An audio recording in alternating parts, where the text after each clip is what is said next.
قرآن کہتا ہے ببانگ دول وما ارسلناک الا کافۃ للناس بشیرا ونذیرا، اے محمد صلی اللہ علیہ وسلم ہم نے نہیں بھیجا ہے آپ کو مگر پوری نوع انسانی کے لیے بشیر اور نذیر بنا کر۔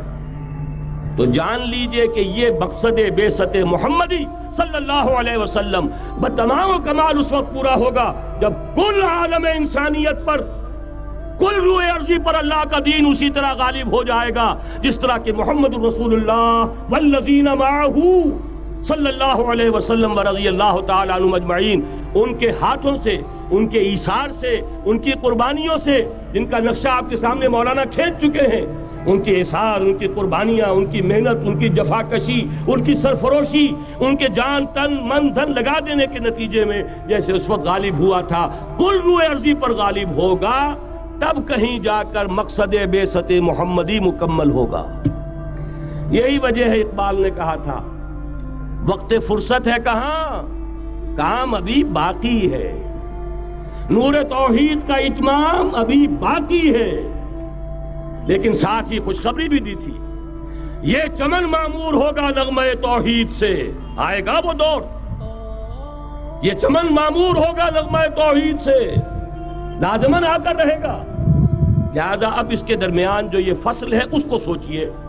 لیکن میں اس سے پہلے ذرا وہ حدیثیں کہ جن میں حضور کی سری پیشن گوئیاں آئی ہیں بڑی تیزی کے ساتھ آپ کو سنا دینا چاہتا ہوں، اور اس کی وجہ کیا ہے۔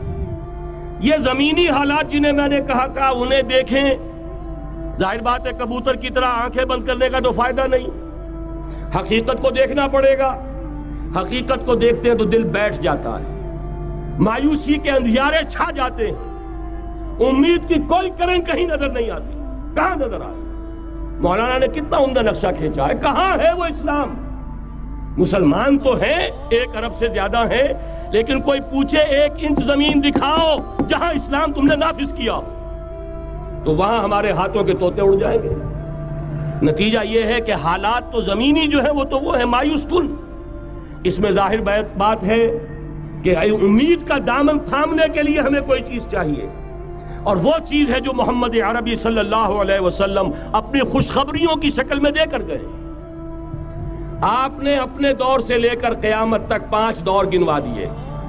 تکون النبوۃ فیکم ما شاء اللہ ان تکون ثم یرفع اللہ اذا شاء یرفعها ثم تکون خلافۃ علی منہاج النبوۃ ثم تکون ملکا عاضا ثم تکون ملکا جبریا ثم تکون خلافۃ علی منہاج النبوۃ۔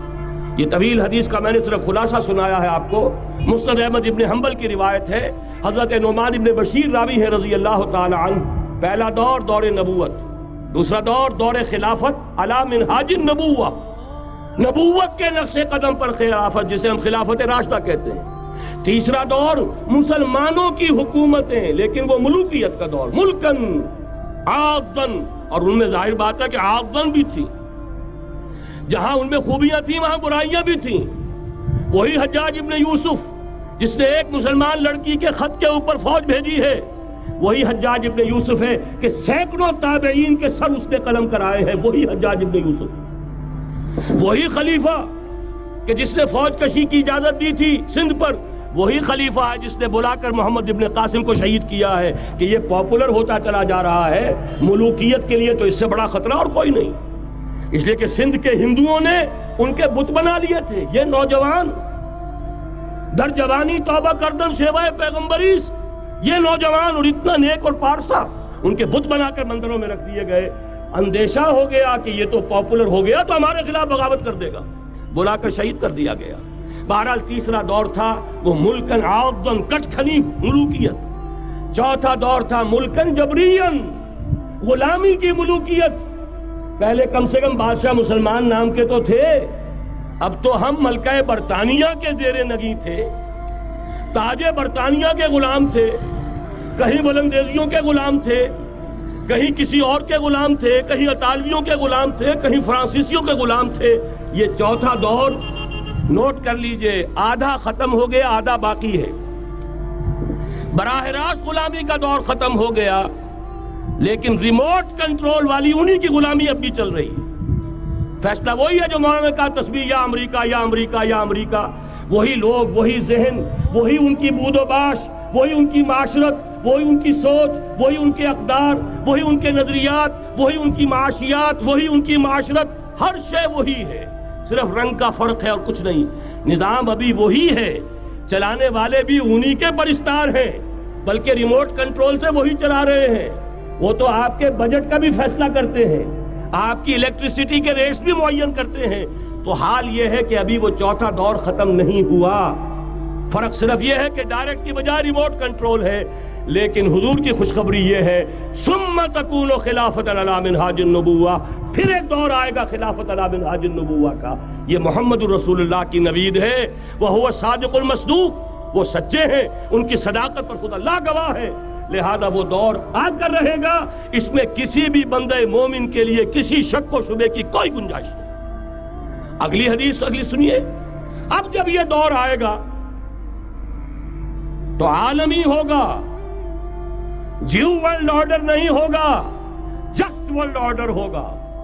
یہ نیو ورلڈ آرڈر NWO، حقیقت میں جیو ورلڈ آرڈر ہے JWO، لیکن اسی کو بدلنا ہے جسٹ ورلڈ آرڈر آف اسلام، اور وہ گلوبل ہوگا۔ دو حدیثوں کا تذکرہ کر دوں۔ حضرت ثوبان حضور کے ایک آزاد شدہ غلام تھے، وہ روایت کرتے ہیں، مسلم شریف کی روایت ہے، یہ صحیحین میں فرماتے ہیں کہ حضور نے ارشاد فرمایا ان اللہ زوالی الارض فرأیت مشارقها ومغاربها وان امتی سیبلغ ملکها ما زوی لی منها، رواہ مسلم رحمہ اللہ۔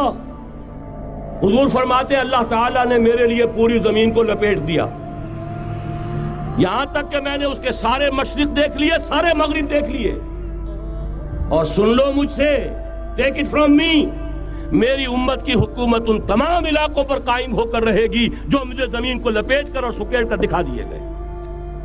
گلوبل ہوگی کہ نہیں؟ دوسری حدیث سنیے، یہ پھر مسند احمد ابن حنبل کی ہے۔ حضرت مقداد ابن الاسود رضی اللہ تعالی عنہ فرماتے ہیں حضور نے فرمایا لا يبقى على ظهر الارض بيت وبر ولا مدر الا ادخله الله كلمة الاسلام بعز عزيز وذل ذليل اما يعزهم الله فيجعلهم من اهلها او يذلهم فيدونون لها۔ یہ ہے حدیث مسند احمد ابن حنبل کی۔ اور حضرت مقداد فرماتے پھر میں نے کہا اچھا تب تو ہو جائے گی وہی بات وَيَكُونَ الدِّينُ كُلُّهُ لِلَّهِ، دین کل کا کل اللہ کے لیے ہو جائے گا۔ حدیث کا ترجمہ یہ ہے کہ حضور نے فرمایا روئے زمین پر نہ کوئی اینٹ گارے کا بنا ہوا گھر رہے گا، نہ کوئی اونٹ کے بالوں کے بنے ہوئے کمبلوں کا خیمہ رہے گا جس میں اللہ تعالیٰ کلمہ اسلام کو داخل نہ کر دے۔